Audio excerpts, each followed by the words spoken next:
It's important to remember that the American Revolution relied on an understanding that American colonists had of English liberties, of what they felt was due to them as English subjects. And one of the heroes of English liberty was John Wilkes, an Englishman, not an American at all, but equally popular on both sides of the Atlantic. Wilkes was a member of Parliament. He also published a satirical magazine that was very much opposed to the king and his ministers. And in number 45, edition 45 of his magazine, The North Briton, he scandalized the king to the extent that he was arrested for libel.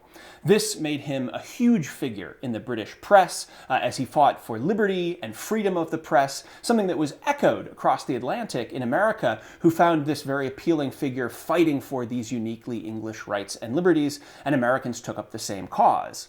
Because he was so popular on both sides of the Atlantic, there's a huge amount of material that was created to support his efforts, and we've got a couple pieces of those right here. One of them, this small token, was minted, which somebody could wear just to show their political support for, as it says on the front here, John Wilkes, member for Middlesex, that he represented in Parliament. And on the back, something that would have resonated in early America: may Britons enjoy liberty and prosperity without oppression. You can see how the American Revolutionary cause and British liberties were linked here.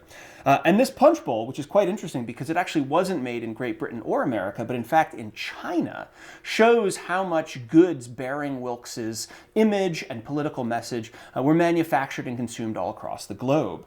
What we have on this bowl, that you could toast a bowl of punch with your friends to the support of Wilkes and liberty here, shows a portrait of John Wilkes as this standard bearer for liberty, juxtaposed with Lord Mansfield, the judge that prosecuted him, and one of the figures on the side of his portrait is in fact the devil leaning over him. Also associated with Scottish emblems, because Wilkes was opposed to some of the Scottish ministers that informed King George III. But the phrase Wilkes and liberty, even just the number 45 for that edition of his magazine, became watchwords for Americans and Britons for their liberties as British subjects. And here in America, if you've ever been to Wilkes-Barre, Pennsylvania, Wilkes County, North Carolina, you'll see that his name and legacy still live on.